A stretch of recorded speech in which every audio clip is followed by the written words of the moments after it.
Hi, welcome to Ammu's and me kitchen. അപ്പോൾ ഞാനിന്ന് ചെയ്യാനായിട്ട് പോകുന്നത് ഒരു ഉണ്ണിയപ്പത്തിന്റെ റെസിപ്പിയാണ്. അപ്പോൾ അത് ഇൻസ്റ്റന്റ് ആയിട്ട് ചെയ്തെടുക്കുന്നതാണ്. സാധാരണ നമ്മൾ ഉണ്ണിയപ്പത്തിന് നമ്മൾ മാവൊക്കെ അരച്ചെടുക്കുമ്പോൾ ഒരു 5-6 മണിക്കൂറെങ്കിലും മാക്സിമം നമ്മളത് കീപ്പ് ചെയ്യും. ഇപ്പൊ ഞാനത് കീപ്പൊന്നും ചെയ്യാതെ നമ്മൾ അരച്ചുടനെ തന്നെ നമ്മളത് ഉണ്ടാക്കിയെടുക്കുകയാണ് ചെയ്യുന്നത്. അപ്പോൾ നമുക്കിത് എങ്ങനെ ഉണ്ടാക്കാൻ നോക്കിയാലോ. ഉണ്ണിയപ്പത്തിന് വേണ്ട ഇൻഗ്രീഡിയൻസ് പറയാം.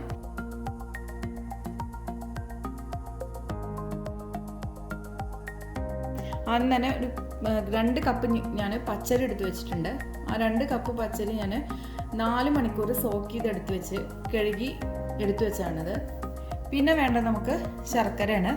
200 ഗ്രാം ശർക്കരയാണ് ഞാൻ എടുക്കുന്നത്. അത് ഞാൻ നന്നായിട്ട് ഉരുക്കി എടുത്തു വെച്ചതാണത്. പിന്നെ വേണ്ടത് നമുക്ക് തേങ്ങാക്കൊത്തും ജീരകമാണ്. അത് ഞാൻ നന്നായിട്ട് നെയ്യിലൊന്ന് വറുത്തെടുത്തിട്ടുണ്ട്. അപ്പോൾ നമുക്ക് ഇത്ര ഇൻഗ്രീഡിയൻസ് വെച്ച് നമുക്ക് ഉണ്ണിയപ്പം എങ്ങനെ തയ്യാറാക്കാമെന്ന് നോക്കാം. നമുക്ക് ഈ അരി ഒന്ന് അരച്ചെടുക്കാം. അപ്പോൾ ഞാനത് മിക്സിയിലേക്ക് ഇട്ട് കൊടുക്കുകയാണ്. ഇതിലേക്ക് വെള്ളം നമ്മൾ ചേർക്കണ്ട. നമ്മൾ ഉരുക്കി വെച്ച ശർക്കര ഉണ്ടല്ലോ, ആ ശർക്കരയിൽ നമുക്കത് അരച്ചെടുക്കാം. നന്നായി പേസ്റ്റായിട്ട് അരയണമെന്നില്ല, കുറച്ച് തരിതരുന്നതിനായിട്ട് നമുക്കൊന്ന് അരച്ചെടുക്കാം.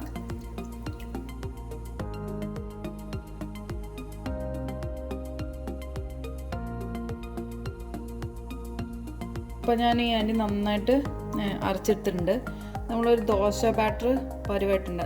നന്നായിട്ട് പേസ്റ്റ് പോലെ അരിഞ്ഞിട്ടില്ല, ഒരു ഇത്തിരി തരി മാതിരി ഉണ്ട്. ഇത്തിരി തരി പോലെ വെക്കുന്നുണ്ട്. ഇങ്ങനെ തരിയായിട്ട് നമ്മൾ അരച്ചെടുക്കണം. ഇനി ലാസ്റ്റ് ഇതിലേക്ക് നമ്മൾ വറുത്ത് വെച്ച ഈ കോക്കനട്ട് ഉണ്ടല്ലോ, കോക്കനട്ടും ജീരകം കൂടി നമ്മൾ ഇതിലേക്ക് ഇട്ട് ചേർത്തിട്ട് മിക്സ് ചെയ്തെടുക്കാം.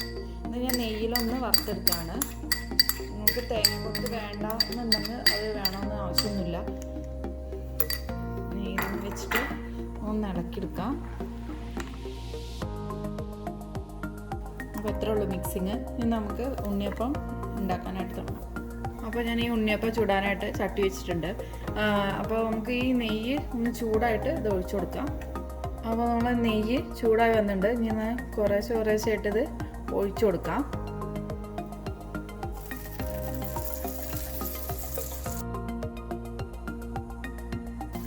നമ്മളൊരു സൈഡാകുമ്പോൾ ഇങ്ങനെ തിരിച്ചിട്ട് കൊടുക്കാം.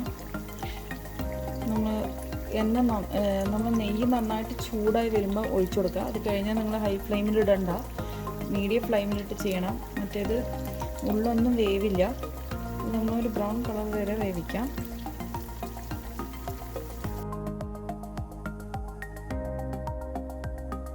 നമുക്ക് റെഡി ആയത് നമുക്ക് മാറ്റാം.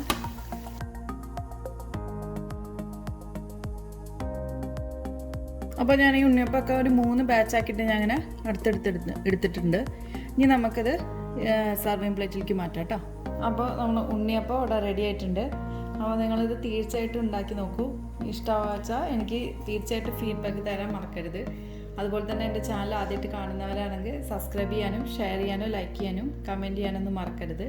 അടുത്ത നല്ലൊരു റെസിപ്പി ആയിട്ട് വരുന്നവരേക്കും bye. Thank you for watching Ammu's and me kitchen.